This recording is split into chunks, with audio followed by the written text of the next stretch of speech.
जो vagus nerve होती है ना उसमें 80% एफरेंट फाइबर्स होते हैं और these afferent fibre transmit the sensory signal from the GIT to the brain medulla which in turn initiate the vagal reflexes, जिससे आपके पास मतलब यहाँ पे बेसिकली एफरेंट फाइबर्स आते हैं जो कि मेडुला में जाते हैं और मेडुला से फिर आपके पास रिफ्लेक्सेस आते हैं जो कि इसकी जीआईटी के फंक्शन को कंट्रोल करते हैं। और इन एफरेंट नर्व की वजह से आपके पास 3 तरह के रिफ्लेक्सेस होते हैं। एक रिफ्लेक्स होता है जो कि जीआईटी के अंदर है, उसी की वॉल के अंदर, यानी कि एपिथेलियम से जीआईटी की वॉल में आपको पता है कि सबम्यूकोजा में सबम्यूकोजल प्लेक्सेस और मसल्स के दरमियान माइंडल प्लेक्सेस, वहाँ पे फाइबर्स गए और वहाँ से दोबारा रिफ्लेक्स है, यानी कि वो जो रिफ्लेक्स जो कि विद इन जीआईटी होते हैं वो कंट्रोल करते हैं आपको पता ही है कि पेरिस्टालसिस को जो कि माइंडल प्लेक्सेस के बगैर हो नहीं सकती, कॉन्ट्रैक्शन को वो भी उसमें होता है, उसमें लोकल इनहिबिटरी इफेक्ट्स और वो सारी चीज़ें। उसके बाद हुकस रिफ्लेक्स होते हैं जो कि गट से जाते हैं प्री वर्टेब्रल सिम्पैथेटिक गैंग्लियन में, कहते हैं कि एफरेंट फाइबर्स को जा रहे होते हैं वहाँ पे और फिर वहाँ पे वापस जीआईटी में आते हैं। उसमें रिफ्लेक्स होता है गैस्ट्रोकोलिक रिफ्लेक्स, जिसमें आपके पास फॉर एग्जांपल स्टमक है जो कि इवैक्यूएशन कर कोलन की, दिस इज अ स्टमक से कोलन में जाते हो गैस्ट्रोकोलिक रिफ्लेक्स। फिर वो सिग्नल्स जो कि कोलोनल स्मॉल इंटेस्टाइन से इनहिबिट करते हैं स्टमक मोटिलिटी को, इनहिबिटरी को, उसको एंटेरोगैस्ट्रिक रिफ्लेक्स कहते हैं, एंटेरो को हम इंटेस्टाइन से करते हैं। फिर वो रिफ्लेक्स जो कि आपके पास कोलोन से इलियल की कंटेंट को इनहिबिट करा रहा होता है, उसको हम यहाँ पे कोलोनो इलियल रिफ्लेक्स कहते हैं। तो ये 3 रिफ्लेक्स हो गए प्री वर्टेब्रल वाले। फिर वो रिफ्लेक्स जो कि आपके पास जाते हैं गट से स्पाइनल कॉर्ड और ब्रेन स्टेम से और फिर वहाँ से वापस आते हैं। उसमें एक तो सिंपल सा रिफ्लेक्स है, फॉर एग्जाम्पल स्टमक और डिडोनम से आपके पास रिफ्लेक्स गए ब्रेन में, ठीक है, हम लोग का ब्रेन स्टेम में और फिर वहाँ back to the stomach by the way of the vagus nerve to control the gastric motor and secretary activity, ठीक है। Second pain reflexes, pain reflexes जो होते हैं आपके पास यहाँ पे इसको जाते हैं और लास्ट में डेफिकेशन रिफ्लेक्स आपके पास कोलोन रेक्टम से स्ट्रॉन्ग स्टिमुलेशन की आपके पास स्पाइनल कॉर्ड से वहाँ पे बैकवर्ड और पोजिशनल डेफिकेशन रिफ्लेक्स को एसेट कराया, ठीक है। तो आपके पास यहाँ पे हो गई ये रिफ्लेक्स। उसके बाद आ जाते हैं आपके पास हार्मोन्स में, तो मेनली आपके पास 4 हार्मोन्स है। गैस्ट्रिन आपको लगता है पीडीएन प्रोटॉन डिस्टेंशन और यहाँ पे नर्व से जो है नर्व है आपके पास, यहाँ पे नर्व से जो रखने के आपके पास जो वो आता है ना गैस्ट्रोन रिलीजिंग पेप्टाइड, तो वो इसको स्टिमुलेट करता है गैस्ट्रिन को, इससे इसको इनहिबिट करता है। रिलीज का होता है जी सेलुलर एंट्रम पायलोटिक एंट्रम से डिटोनम में जजनम, इसको स्टिमुलेट क्या होता है कि आपका जो गैस्ट्रिन होता है ना, इसने गैस्ट्रिक एसिड सिक्रीशन करानी होती है, क्योंकि आपको पता है कि अभी प्रोटीन आया हमारे खाने में, क्योंकि प्रोटीन इसको कराता है और प्रोटीन के हमें एसिड सिक्रीशन चाहिए प्रोटीन को डाइजेस्ट करने के लिए। तो इसने एक तो गैस्ट्रिक सिक्रीशन करानी, दूसरे ने म्यूकोजल ग्रोथ करानी। वो कैसे आपको पता है कि जब आपने ये एसिड की सिक्रीशन कराएगा ना तो ज़्यादा एसिड रिलीज होगा, तो हमने ज़्यादा म्यूकोजा बनाना है ताकि हम जीआईटी वॉल को एसिड के इफेक्ट से प्रोटेक्ट करें। ज़्यादा म्यूकोजा बनता है तो आपके पास म्यूकोजल वॉल की ग्रोथ भी ज़्यादा होती है, ठीक है। So gastric acid secretion mucosal growth. उसके बाद सीसीके आपके पास प्रोटीन फैट और एसिड की रिस्पॉन्सिबिलिटीज होता है कि मेनली तभी रिलीज होता है जब आपके पास बहुत ज़्यादा फैटी फूड और प्रोटीनिशियस फूड जो है वो स्टमक से डिडोनम में आता है। आइसेस और डिडोनम जो आइस को रिलीज करते हैं, ये स्टिमुलेट करता है पैंक्रियाटिक एंजाइम की सिक्रीशन को, पैंक्रियाटिक एंजाइम की एक्टिवेशन को, जो पैंक्रियाटिक ज़ाइमोजेंस होते हैं उनकी एक्टिवेशन को और उनकी सिक्रीशन को ये कराता है। Pancreatic bicarbonate secretion gall bladder contraction, gall bladder को इतना कॉन्ट्रैक्ट कराता है कि गॉल ब्लैडर से एट द सेम टाइम जब गॉल ब्लैडर को कॉन्ट्रैक्ट कराता है साथ ही ये स्टमक की एम्प्टी को डिक्रीज कराता है ताकि गॉल ब्लैडर भी कॉन्ट्रैक्ट करे और गॉल ब्लैडर अपने कंटेंट जो है वो स्टमक को भेजे और स्टमक जो है वो अभी कंटेंट आगे ना भेजे ताकि अभी जो कंटेंट वहाँ पे पड़े हुए हैं उनकी डाइजेशन हो, ठीक है। फिर इसके अलावा growth of the exocrine portion जो कि अगेन पैंक्रियाटिक एंजाइम रिलीज करा, उसके अलावा इनहिबिट करता है गैस्ट्रिक एम्प्टिंग को और इसके अलावा कहते हैं कि स्ट्रॉन्ग सिग्नल भेजता है आपके पास वेगस नर्व के थ्रू फीडिंग सेंटर को ताकि आपके एपेटाइट को कंट्रोल किया जा सके। फिर सिक्रेटन एसिड और फैट के रिस्पॉन्स में रिलीज होता है, एस ऑफ द डिडोनम रिलीज होता है, ये स्टिमुलेट करता है पेप्सिन सिक्रीशन को, बाइकार्बोनेट सिक्रीशन को, बिजरी बाइकार्बोनेट सिक्रीशन को, ग्रोथ और the exocrine portion of the और गैस्ट्रिक एसिड सिक्रीशन को इसको इनहिबिट करती है, क्योंकि इससे जो है इसका स्टिमुलस है ये आपके पास क्या करता है कि आपके पास न्यूट्रलिटी लेके आना चाहते हैं, जिसकी वजह से ये दोनों जगह से बाइकार्बोनेट रिलीज कराता है और एसिड की सिक्रीशन को इनहिबिट करता है। फिर आपको पता है gastric inhibitory peptide, gastric inhibitory peptide आपका जिसको हम यहाँ पे ग्लूकोज डिपेंडेंट इंसुलिनोट्रोपिक पेप्टाइड भी कहते हैं, it is an incretin hormone जो कि तब रिलीज होता है जीआईटी वॉल से साथ रिलीज हो जाता है जैसे हम फूड खाते हैं, इसलिए आपको पता है इसके तीनों स्टिमुलेट से प्रोटीन भी, फैट भी और कार्बोहाइड्रेट भी। इसमें कहा कि केस से रिलीज होता है डिडोनम जजम। अच्छा यहाँ पे आप ऊपर वाले पार्ट में पायलोटिक एंट्रम जजम थे, मिडिल वाले डिडोनम आइनियम और लोअर पार्ट में डिडोनम जजम है, ठीक है। और ये केस से रिलीज होता है, ये इंसुलिन रिलीज को स्टिमुलेट करके मैं ऑलरेडी बता दिया अगर जो ग्लूकोज इंडिपेंडेंट इंसुलिनोट्रोपिक पेप्टाइड का मतलब ये होता है कि ग्लूकोज की प्रेजेंस में इंसुलिन को रिलीज कराता है, तो ग्लूकोज रिलीज कराता है। दूसरे में कहा कि आपके पास इनहिबिट करता है गैस्ट्रिक एसिड सिक्रीशन को, मोटिलिटी को। उसके बाद मोटिलिन जो होता है उसका अपने फैन से रखना है कि फैट इस नर्व इसका स्टिमुलस होता है। मोटिलिन का जो फंक्शन होता है वो वाहिद क्या होता है कि मोटिलिटी को इंक्रीज करना है, एम से रिलीज होता है, इसमें कोई ऐसी बात नहीं है, वाहिद इसका फंक्शन होता है कि इसने मोटिलिटी को इंक्रीज करना है। जब हम फास्ट करते हैं ना तो फास्टिंग के दौरान हमारे पास आपको पता है कि हमारी पूरी जीआईटी में कोई खाना नहीं है, हमारा स्टमक क्या करता है, हमारा जीआईटी बड़ा होशियार बड़ी कोशिश करता है, वो कहते हैं कि वो आपके पास मोटिलिटी में इंक्रीज करा दूँ ताकि अगर कोई खाना है ना जो अगर थोड़ा सा भी कोई खाना बचा है तो वो आगे तो आए, देखिए लेकिन आपको वो होता तो नहीं है। तो मोटिलिन क्या करता है बेसिकली कि फास्टिंग में after every 90 minutes it cause इंटरडाइजेस्टिव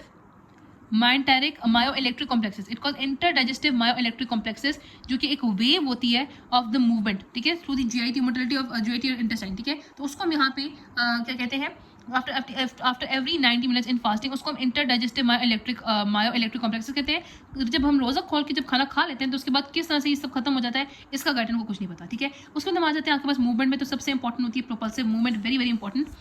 क्या मैकेनिज्म है? एक कॉन्ट्रैक्टाइल रिंग का बनना और उसका कॉन्ट्रैक्टाइल रिंग का आगे प्रोपेल करना, ये सिंपल सा मूवमेंट है। पेरिस्टालसिस जो होती है वो आपने रखना है कि इन स्मूथ मसल की इनहेरेंट प्रॉपर्टी होती है, ठीक है, पैदा होते ही इनको पता है कि भाई हमने पेरिस्टालसिस करनी है। स्टिमुलेशन किसी भी पॉइंट पर अगर होती है, आपके पास मेन स्टिमुलेशन क्या होती है? डिस्टेंशन, ठीक है, किसी पॉइंट स्टिमुलेशन होती है वहाँ पे कॉन्ट्रैक्टाइल रिंग बनती है और वो सर्किल मसल में वो बनती है और फिर वो फॉरवर्ड मूव करती है, ठीक है। इसके अलावा कहाँ पे हो सकती है? बाइल डक्ट में, ग्लैंडल डक्ट में, यूरेटर में और smooth muscle of the tubes of the body में, ठीक है। अब यहाँ पे होता है कि सबसे पहले डिस्टेंशन होती है कि फॉर एग्जांपल कोई भी पार्ट गट का वहाँ पर होता है तो फूड इकट्ठा हो गया। जब फूड इकट्ठा होता है तो उसके पीछे क्या होता है कि आपके पास एक उसके पीछे वहाँ पे पहले तो local internet nervous system activate होता है, वो 2 to 3 सेंटीमीटर बिहाइंड इट एक कॉन्ट्रैक्टाइल रिंग बनाता है, वो फिर कॉन्ट्रैक्टाइल रिंग उसको आगे प्रोपेल कराता है, ठीक है। हमने कहा कि और क्या क्या आपके पास एकदम डिस्टेंशन इसका स्टिमुलेशन होता है, इसके अलावा केमिकल या फिजिकल स्टिमुलेशन होती है या फिर पैरासिम्पैथेटिक स्टिमुलेशन, ठीक है, ये स्टिमुलेशन होता है। ऐसा माइंड रिफ्लेक्स अगर ना हो ना तो आपने याद रखना है कि आपके पास पेरिस्टालसिस नहीं हो सकती, इसलिए इफेक्चुअल पेरिस्टालसिस के लिए हमें माइंड रिफ्लेक्स चाहिए होता है। अब पेरिस्टाल्टिक वेव किस तरह से मूव करती है? हमने कहा कि आगे पास क्यों ऐसा, यहाँ पे हमने कहा कि पेरिस्टालसिस जो अगर मूव फॉर एग्जांपल यहाँ पे कॉन्ट्रैक्टाइल रिंग बनी है तो ये फॉरवर्ड ही क्यों मूव करती है? इनस की तरफ ही क्यों मूव करती है? ये बैकवर्ड भी तो मूव कर सकती है। तो हाँ, ये बैकवर्ड मूव करती है, एब ओरल डायरेक्शन में या ओरल डायरेक्शन में मूव करती है, लेकिन होता क्या है यहाँ पे आपके पास जो पेरिस्टाल्टिक कॉन्ट्रैक्शन होती है they will die out after some time. But forward क्या होगा कि जब फॉरवर्ड मूव करेंगे मैकेनिज्म क्या होता है कि जिसकी वजह से आगे मूव करती है, जब ये फॉरवर्ड मूव करती है ना तो फॉर एग्जांपल हमने कहा कि कोई पोर्शन आया आपके पास यहाँ पे कॉन्ट्रैक्टाइल रिंग बनी, it will cause intestinal contact to move 5 to 10 centimetre forward and then the peristaltic wave will die out, ठीक है। लेकिन होता क्या है कि जब ये फॉरवर्ड मूव करेगी एट द सेम टाइम जो गट होगा ना, बाकी द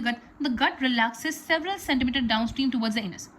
क्या आपने बात की कि जब आपके पास उसको 5 to 10 सेंटीमीटर आगे मूव किया, उसके बाद at the same time gut relaxes several centimetre down stream towards the anus. उसकी रिलैक्सेशन की वजह से, जिसको हम रिसेप्टिव रिलैक्सेशन कहते हैं, बाकी जो आपके हमने कहा कि जो पार्ट पे होता है आगे वाला का, it will allow the food to be propelled very easy towards the anus, ठीक है। दूसरा यहाँ पे कहते हैं कि इस रिफ्लेक्स को हम यहाँ पे कहते हैं माइंड डायरेक्ट रिफ्लेक्स या पेरिस्टाल्टिक रिफ्लेक्स, और ये peristaltic reflex along with the anal direction की तरफ मूवमेंट को हम यहाँ पे कहते हैं लॉ ऑफ गट। बहुत इंपॉर्टेंट है ये law of gut, very important. अक्सर जो है वो यहाँ पे आपको पूछा जाता है एमसीक्यूज में, वाइवा में, यूक्यू में, हर जगह पे। मिक्सिंग मूवमेंट, तो हमने कहा कि 2 तरह की मूवमेंट होती है, प्रोपेलिंग प्रोपल्सिव मूवमेंट जो हम ऑलरेडी पढ़ चुके हैं जिसको पेरिस्टाल्सिस कहते हैं, और मिक्सिंग मूवमेंट। अगर कोई भी फॉर एग्जांपल यहाँ पे यही प्रोपल्सिव मूवमेंट किसी स्फिंक्टर के अगेंस्ट हो रही है ना तो वो भी मिक्सिंग मूवमेंट बन जाएगी ना, क्योंकि फॉर एग्जांपल आगे स्फिंक्टर है, यहाँ पे स्फिंक्टर है, ठीक है, और यहाँ पे आपका खाना आ गया, ठीक है, यहाँ पे आपके पास स्फिंक्टर है, तो यहाँ पे अगर प्रोपल्सिव मूवमेंट हो रही है तो इससे फूड की चॉइनिंग भी हो रही है। लेकिन वो कहते हैं कि आपके पास mixing movement are the local intermittent constrictive contractions जो कि 5 to 30 सेकंड्स तक होती हैं, एक जगह पे एक जगह डेवलप करती हैं और दूसरी पार्ट पे दूसरी जगह डेवलप करती हैं। अगर 5 to 30 सेकंड के लिए एक पॉइंट पे डेवलप किए हैं ये, तो फिर नेक्स्ट टाइम ये 5 to 30 सेकंड्स के लिए किसी और जगह पे डेवलप करेंगी और इससे चॉपिंग और sharing of the contents of the food जो है वो होती रहती है। हम आ जाते हैं अपने लास्ट टॉपिक पे जो कि होता है blood supply of the GIT. हमें याद रखना है कि इसके होती है स्प्लैंक्टिक सर्कुलेशन से, सारा का सारा ब्लड जो है वो आपके पास ये सारा आता है उसको स्प्लैंक्टिक सर्कुलेशन से। सारा का सारा ब्लड कहाँ पे जाता है? आपका पोर्टल वेन में, ठीक है। सारा ब्लड आपके यहाँ पे गट से, आपका यहाँ पे स्टमक है, पेंक्रियास है, यहाँ पे इन सारी जगह से आपके पास ब्लड जाता है पोर्टल वेन में। पोर्टल वेन से ब्लड जाता है यहाँ पे लिवर में, लिवर में जाता है हेपाटिक साइनोसॉइड्स के पास। हेपाटिक साइनोसॉइड में 2 तरह के सेल्स होते हैं, रेटिकुलो एंडोथेलियल सेल्स और हेपाटिक जिसको हम यहाँ पे कहते हैं, या क्या नाम है उसका, हेपाटिक सेल्स जिनको हम कहते हैं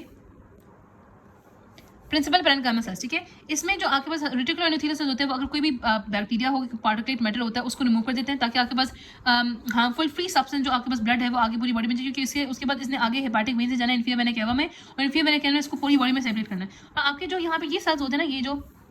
आपके लिवर साइनोसिस में जो यहाँ पे हेपाटिक सेल्स होते हैं, ये आपके पास non fat water soluble nutrient जिसमें कार्बोहाइड्रेट और प्रोटीन होते हैं उनको एब्जॉर्ब कर लेते हैं, जिसमें कितना 1/2 to 3/4 ऑफ द कंटेंट्स को एब्जॉर्ब कर लेते हैं। और आपको पता है लिवर के अंदर ये बहुत ज़्यादा केमिकल इंटरमीडिएट प्रोसेसिंग में भी जाते हैं, ये तो आपको पता ही होगा। फैट जो होता है ना वो बेसिकली वो यहाँ पे मिली नहीं जाते, वो जाते हैं आपके पास मेनली इंटेस्टाइनल लिम्फेटिक्स में, ठीक है। और आपको पता है जिसकी वजह से आपको पता है कि जो और यहाँ पे थोरेसिक डक्ट में जाते हैं जिसकी वजह से आपको पता है मिल्की अपीयरेंस हो जाती है, milky appearance of lymph vessel after a fatty food, ठीक है, of lymph after fatty food, जिसको हम यहाँ पे कायल कहते हैं, ठीक है। ये इसी वजह से हमने कहा कि यहाँ पे इसके अंदर जो है ना वो थोरेसिक डक्ट में फैट जाते हैं। उसके बाद एनाटॉमी क्या होती है? एनाटॉमी सिंपल सी बात है कि आपके पास आर्टरीज आती हैं जो कि हर जगह से उसको सराउंड करती है, सर्कलिंग आर्टरीज बनाती हैं, सेमिकोजा में भी जाती हैं नेसल मिलाई में भी जाती हैं, और आपके पास मसल बंडल में भी जाती हैं। Effect of the gut activity on the metabolic effect, अब होता है यहाँ पे वो कैसे कि आपके पास जब भी कभी गट एक्टिविटी इंक्रीज करती है ना, फॉर एग्जांपल हमने कहा जब एक्टिव न्यूट्रिएंट की एब्जॉर्प्शन हो रही होती है, ठीक है, जब आपके पास यहाँ पे कहते हैं कि देखो for instance increase during active absorption the nutrient blood flow in the villi and adjacent region of the submucosa increase as it is 8-fold. Likewise, blood flow in the muscle layer of the intestinal wall increases with the increased motor activity in the gut, ठीक है। आपके पास यहाँ पे अगर motor activity बढ़ती है तो आपके पास ब्लड फ्लो जो है वो 8 गुना बढ़ जाता है, लेकिन आपके पास 2 से 4 घंटे बाद नॉर्मल हो जाता है। अब इसकी वजह क्या हो सकती है? एक तो उसकी वजह क्या होती है कि जब आपके पास एक तो वेसोडाइलेटरी सब्सटेंस रिलीज होते हैं, जिसमें अगर वेसोडाइलेटरी सब्सटेंस में वही हार्मोन आ जाते हैं जिसमें गैस्ट्रिन सिक्रेटन है, यहाँ पे कोलेसिस्टोकाइनिन है, वेसोएक्टिव सेंसर है। सेकंड क्या हो सकता है कि यहाँ पे कुछ काइनेस रिलीज होती है जिसमें कैलेडेंस और ब्रेडिकाइनेस, जो कि बहुत पावरफुल वेसोडाइलेटर्स होते हैं, ठीक है। थर्ड वजह ये हो सकती है कि आपके पास जब इतना ज़्यादा काम आपके पास पूरी जीआईटी परफॉर्म करी होती है तो ऑक्सीजन कंसंट्रेशन कम हो जाती है, और डिक्रीज ऑक्सीजन कंसंट्रेशन की वजह से 50 से 100 गुना जो है वो ब्लड फ्लो जो है वो बढ़ जाता है, वेसोडाइलेशन होती है, ठीक है, क्योंकि oxygen decrease oxygen itself serve as vasodilatory effect. दूसरा वो कहते हैं कि जब ऑक्सीजन कम होती है तो एडिनोसिन रिलीज होता है, वो भी एक वेसोडाइलेटर होता है। अच्छा, यहाँ पे विलाई में अंदर विलाई के अंदर वो कहते हैं कि काउंटर करंट चल रहा होता है, कि आपके पास एक विलाई की ब्लड सप्लाई होती है, आर्टरी जो है वो अपना ब्लड ऊपर की तरफ ले जा रही है, वेन नीचे की तरफ ले जा रही है। आपको पता है कि आर्टरीज और वेसल इन क्लोज अप्रॉक्सिमेशन है। इसकी वजह से क्या होता है कि 80% जो ऑक्सीजन होती है ना वो इस लेवल पे जब ये ऊपर जा रहा होता है तो 80% of the oxygen diffuses from the arteries into the venues, और टिप्स ऑफ विलाई तक वो जाती नहीं है। अब नॉर्मली जब ये काम हो रहा था तो नॉर्मली इस ऑक्सीजन की जो शंटिंग हो रही होती है 80% आर्टरी से मिलने से इसका हमें कोई नुकसान नहीं होता। लेकिन अगर कुछ डिजीजेज होते हैं जिसमें आपके पास किसी भी तरह का disease, for example circulatory shock है, हमारे पास ऑलरेडी ऑक्सीजन कम है और आप 80% ऑक्सीजन शंट करें, उस केस में आपके पास यूजुअली टिप्स ऑफ विलाई का इस्कीमिया हो जाता है, और ये हमारे लिए बहुत ही एक खतरनाक कंडीशन हो जाती है, ठीक है। उसके बाद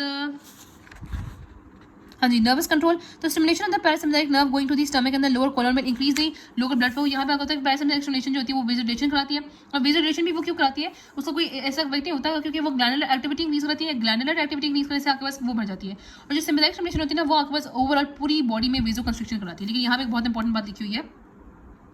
कि आपके पास जब सिम्पैथेटिक स्टिमुलेशन से वेसो कंस्ट्रिक्शन होती है ना तो आफ्टर अ फ्यू मिनट्स